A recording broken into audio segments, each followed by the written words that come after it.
you broke the news recently that a new album is on the horizon. Where are we with that? And do we have some sort of release date?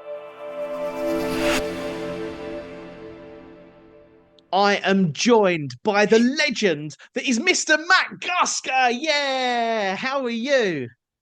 Pretty good. Uh, was up till 2:30 last night writing with the band. Yes. Uh, so a little tired, but yeah, it's great to be back writing. So we've had nothing since 2022, a studio album. We've not had a studio album since 2022. You broke the news recently that a new album is on the horizon. Where are we with that? And do we have some sort of release date?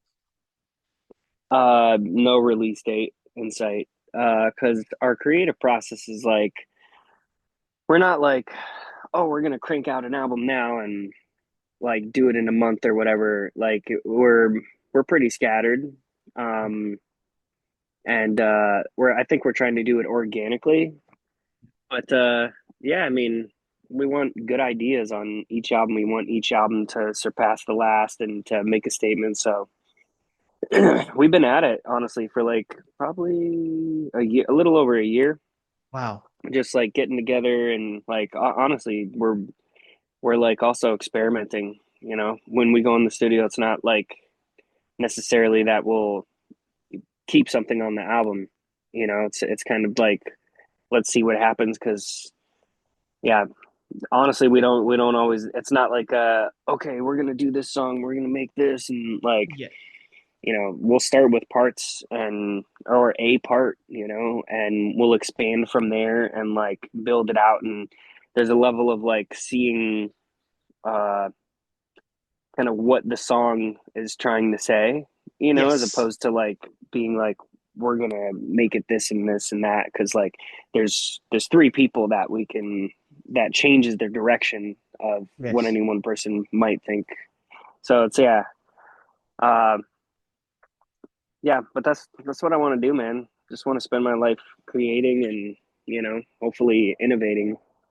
So it's never a case of when you guys get into the studio, you don't sort of think, for example, Matt, you won't sit behind the kit and go, right, why don't we do this section in 1916 and then the next part in 7/8? It's more of a organic kind of feel for you, but you with that kind of benchmark of surpassing, as you say, the previous albums. Yeah, there's riffs, like I'll bring in drum riffs too. So like the a drum riff would be like, yeah, something like that, where it's like I got this modulation. It's basically like like a dance hall groove.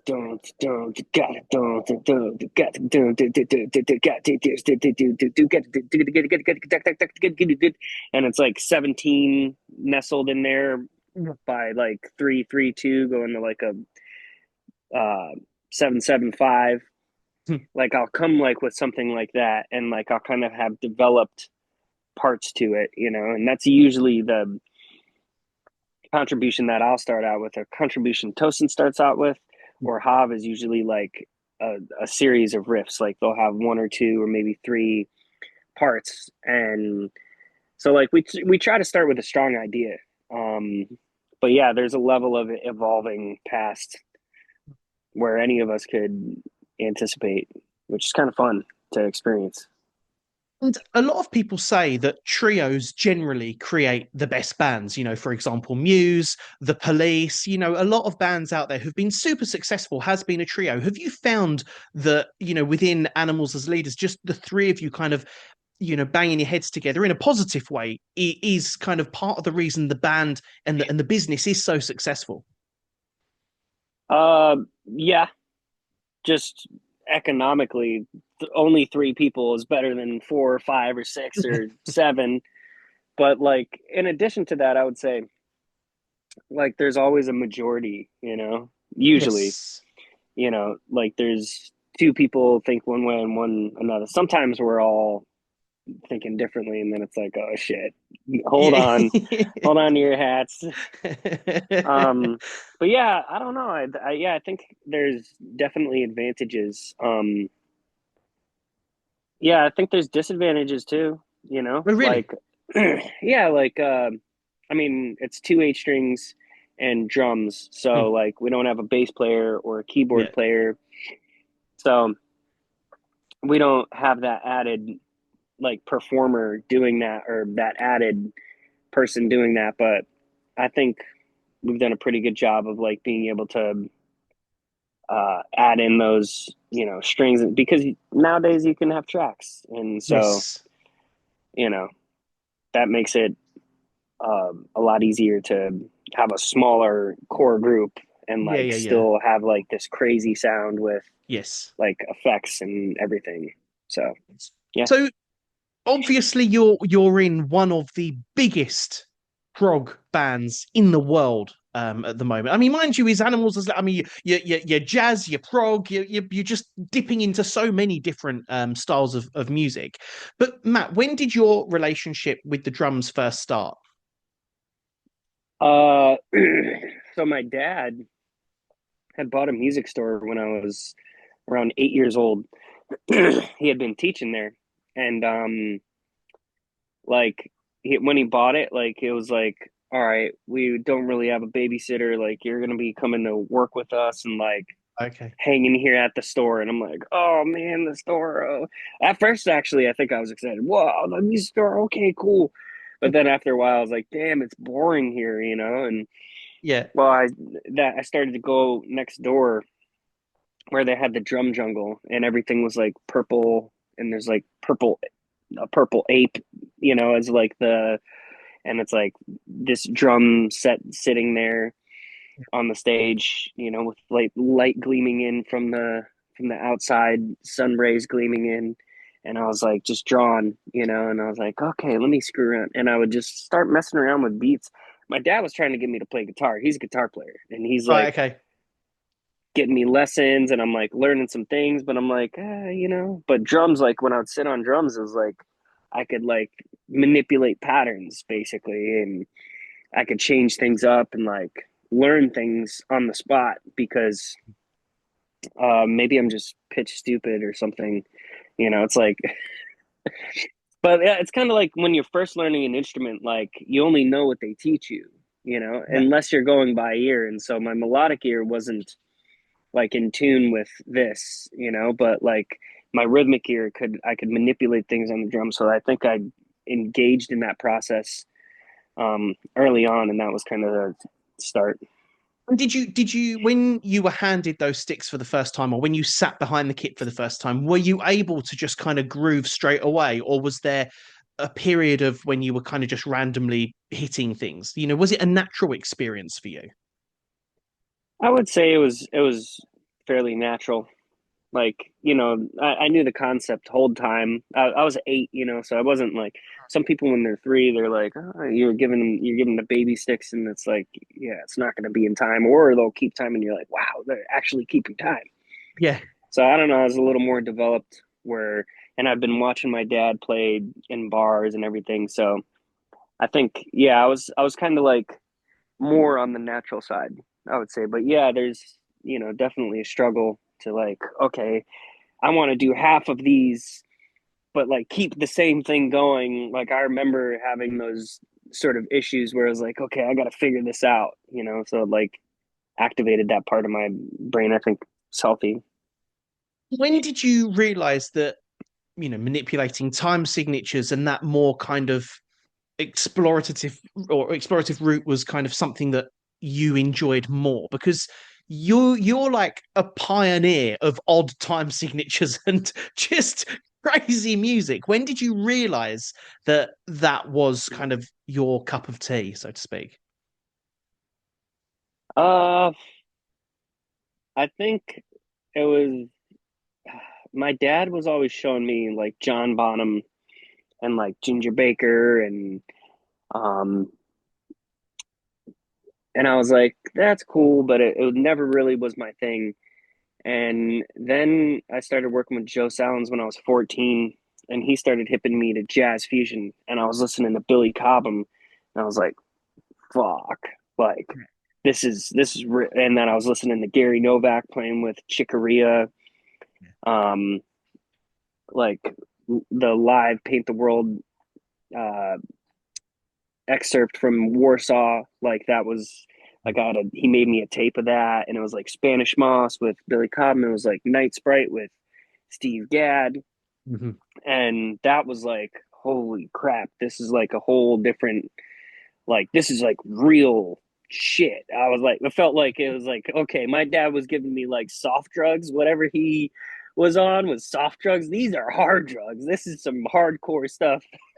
And I think part of that like is what like, you know, drew me in was like, whoa, this was like superhuman stuff, you know? And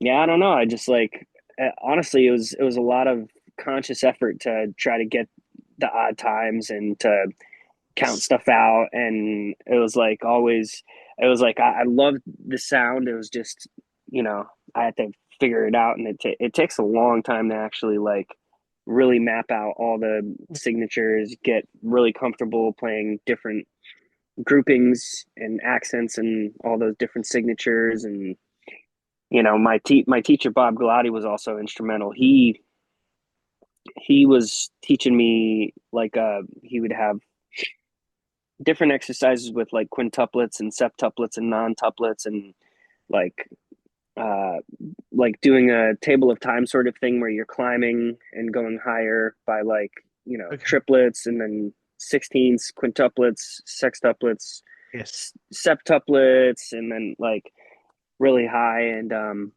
then like he would have me do permutations, and he'd be like play it in triplets. It's a 16th note pattern. He's Okay. like play it in triplets. So now it takes like three measures to loop around. And then Yes. he would be like, all right, now like he was like, all right, I see you're pretty good with all these triplet ones. He'd have me do a bunch of those. He's like, now do it in quintuplets.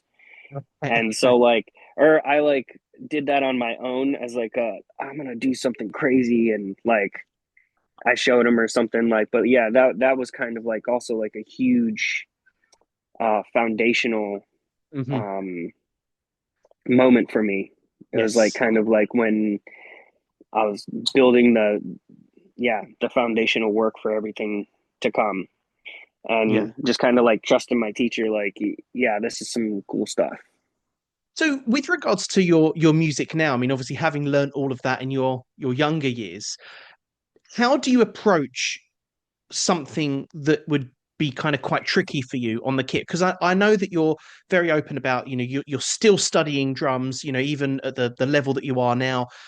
Do you write down, like on scores or sheet music? Do you write down your drum parts? Do you approach it from feel?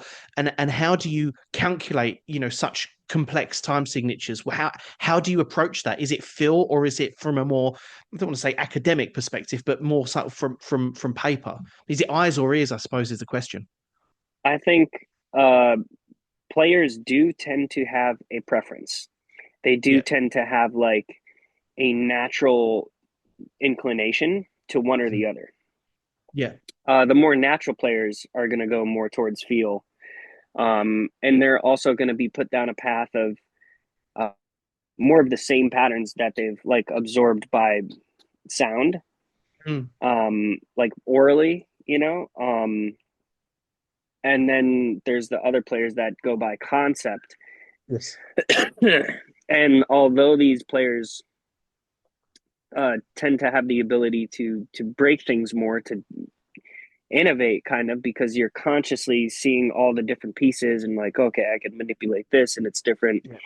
Like those players tend to have the feeling lack, or like the, you know, the heart. There's like kind of the brain that's you're kind of putting setting up a brain versus Mhm. heart sort of thing. For me, Yes. I've always been like a heart based player Mhm. from the get go, but then, you know, over the years, just because I'm so into it, I've gotten way more conceptual. And so for me, concepts are kind of like where I feel like um, I'm more likely to break some sort of norm, or like create some sort of innovation, but I'm always inputting from feel. So you always have to like update your system of what you're thinking to what you also feel, and those things communicate with each other. So Yes. honestly, I really enjoyed doing both. I've become more feel based. Okay. Um, and so like now I'm more back to feel based. So it's kind of like it does this for me. Yes. Um, but I encourage most people to have their to update their feel. That's basically what we're trying to do. We're trying to feel things naturally and like play these patterns and update our ability to feel some like fives or sevens that would otherwise be unnatural to us. Mm. Now we've updated our feel system, and it's the Yes. same for like whenever you're learning technical stuff. Like you have to be like, okay, well, how do I implement this feel stuff Mhm. into the technical, Yeah. or like how do I get this to a point where usually this is my trick. I do things so much that are weird that they become natural, you know? Okay. And That's that's all it is.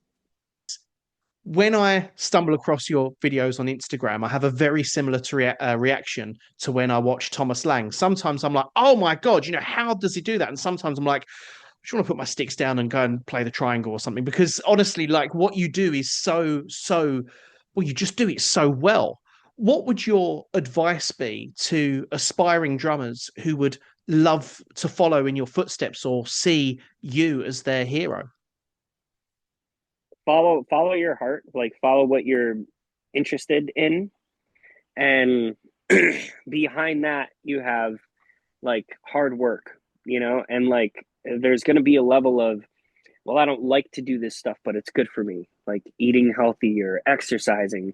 It's just kind of like that. So like there's an element of practice where you really have to kind of be disciplined. And so I encourage players to be aware, simply just be aware of like the level of discipline you can bring to the table and the level of inspiration too. Like some Mm. people are all inspiration. They're not disciplined at all. We know musicians, artists. It's like, so like I don't think you need to be any one way, but for me personally, I've kind of like seen there's like yang here, and like just try to like, yeah, if you like it, move towards it. Love it. Simple as that, I I guess. love it. Just, yeah, anybody Um, can do it. I'm just one of the ones that did. I just obsessed and put an exorbitant amount of time into it, and still kind of, I just prioritize it in my life. That's honestly the been a key to my success is like, I'm willing to sacrifice other things in my life, or, like for me, it's like this, I love this shit. I just can't get enough. yeah, So, you know, if I inspire you, then yeah, just keep on pushing yourself, and yeah, and try to connect too. Try to connect like your spirit to your music, because yeah, it shouldn't all be technical. It can be this music can be this thing where it has everything. It has a cognitive layer, it has a feel layer, it has a layer of soul, it has a something you can't describe. So I don't know if that helps.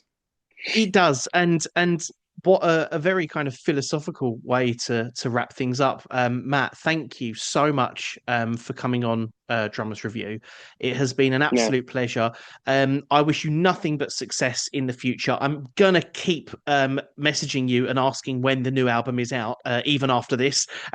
So I want a sneaky peek at that before it goes into the public domain. But jokes aside, you're an incredibly inspirational player. You're super humble, and it's been a real pleasure having you on. And best of luck with the new album. Thank you, Ollie. You've been very kind. Thank you. Stop it! You hang up. Yeah. No, you hang up. Stop it.